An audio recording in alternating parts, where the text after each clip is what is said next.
Hello dear students. In today's class, we look at a few more properties of quotient groups. So let's begin with this one. Here again, suppose H is a normal subgroup of a group G. Whenever we are talking about quotient groups, the subgroup has to be normal. Now in particular, suppose the index of this subgroup is n. Then we will prove that for every element in G, a raised to n lies inside H. The element A itself may not be inside H, but the nth power of A will definitely lie inside H. Also, the order of the left coset AH will divide the order of A. So, firstly, because H is a normal subgroup of G, it makes sense to talk about the quotient group.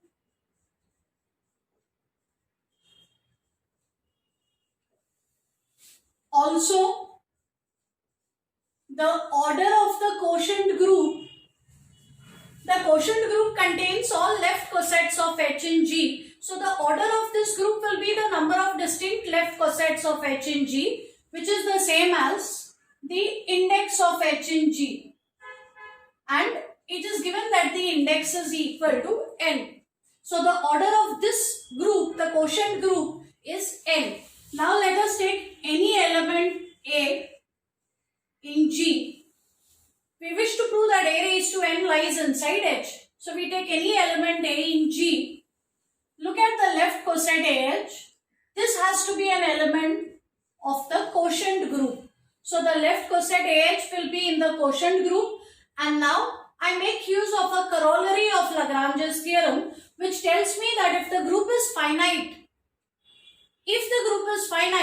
then for every element in the group, order of the element, rather the element raised to the order of the group will give me the identity of that group. So this group is finite. This is an element of this group. So this element raised to the order of this group will be equal to the identity of this group. And the identity of this group is EH, which is the same as H. Now, order of G by H is n, so let me substitute.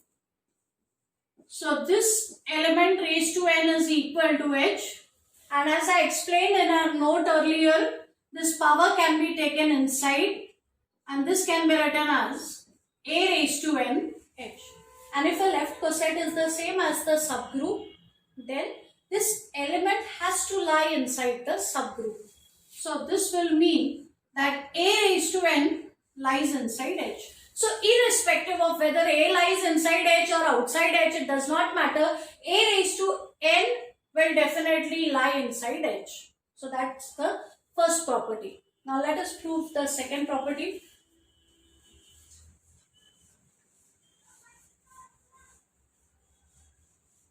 Let us assume that the order of A, we'll assume that the order of A is equal to m.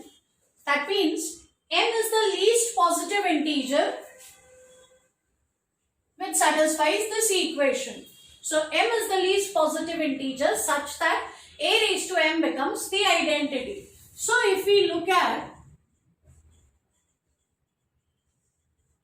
this left coset A raised to m, this is going to be the same as EH. So, I can write this as AH raised to m equal to H. So, here's some power of this coset which is giving me the identity in the group G by H. This is a positive integer such that this element raised to this power is giving me the identity. So, the order of AH may not be the same as m, but it will have to be a divisor of m, because I don't know if this is the smallest that will work for this element. So, the order of this element has to be a divisor of m, and that means the order of AH will divide the order of A. So, that gives us the second property. We are done with this theorem. Let us now prove yet another very interesting result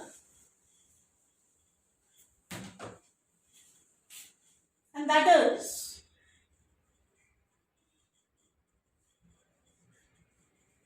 if G by Zg is cyclic,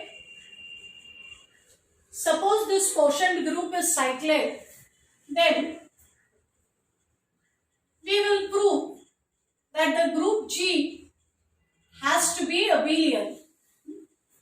So suppose the quotient group G by Zg is cyclic, then G has to be abelian. Now here Zg stands for the center. So we have already proved in the earlier chapter on normal subgroups that the center is always a normal subgroup of G. So we have already proved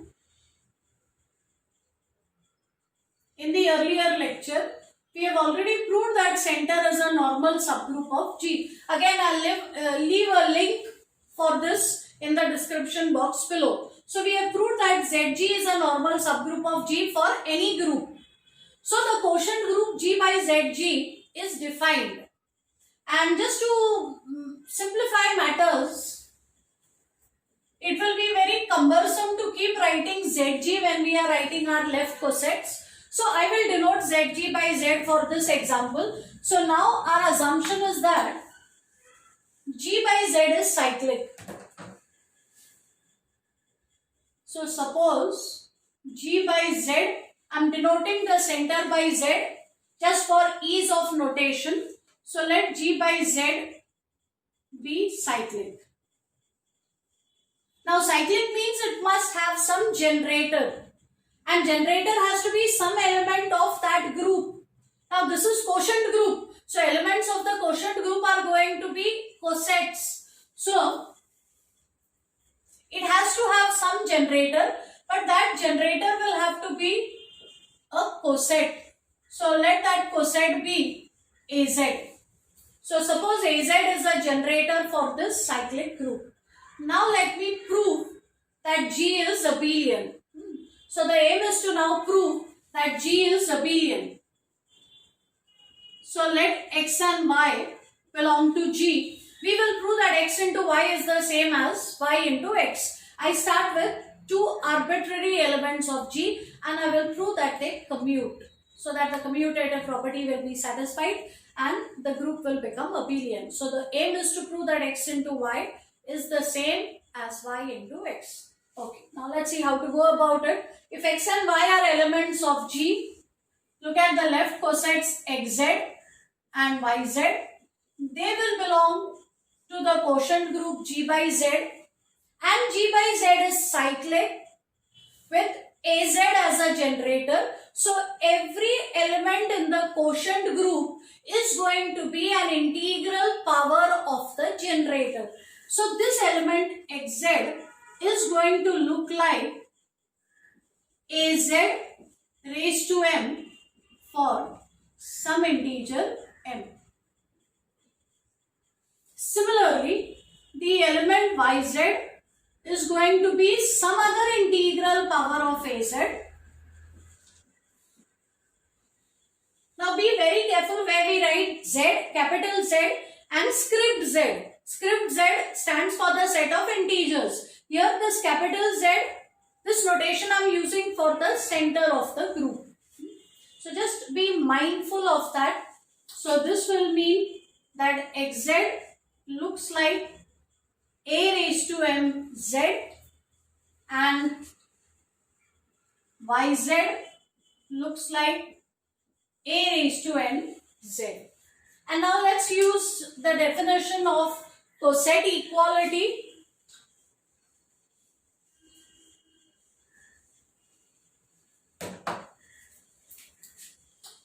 So this element,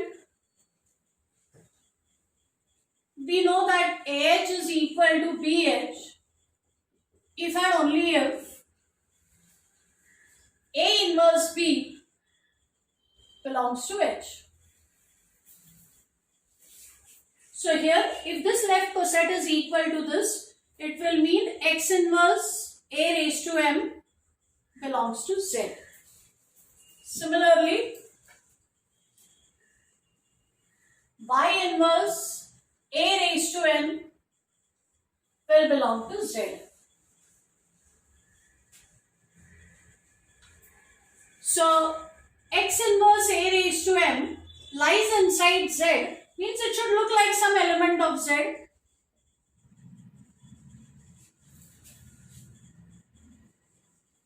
Similarly, look at the element y inverse a raised to n. This will look like z2 for some element z2 in z.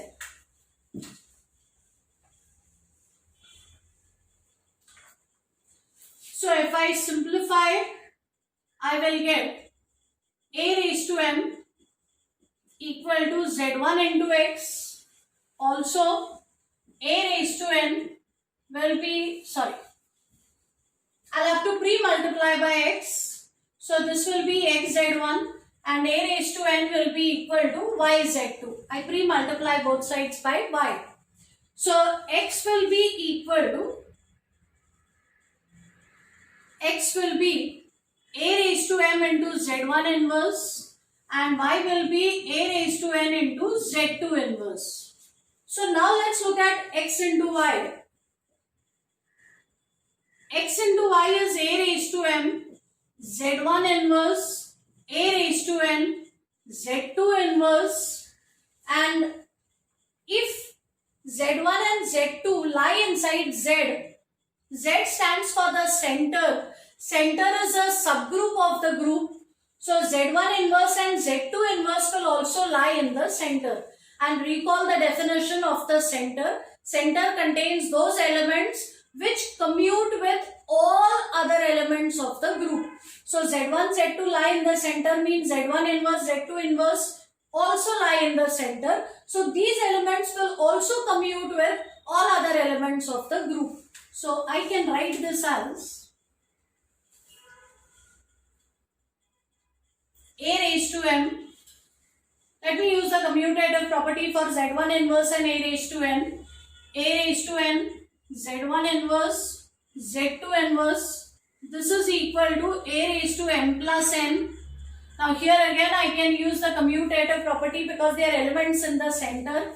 So this will be z2 inverse, z1 inverse, and this power, in the power I have integers. Addition of integers is commutative. So I can write that as n plus m.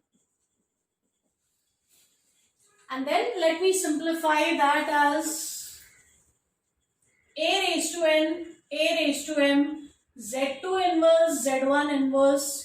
So again, z2 inverse is in the center, so it will commute with everything.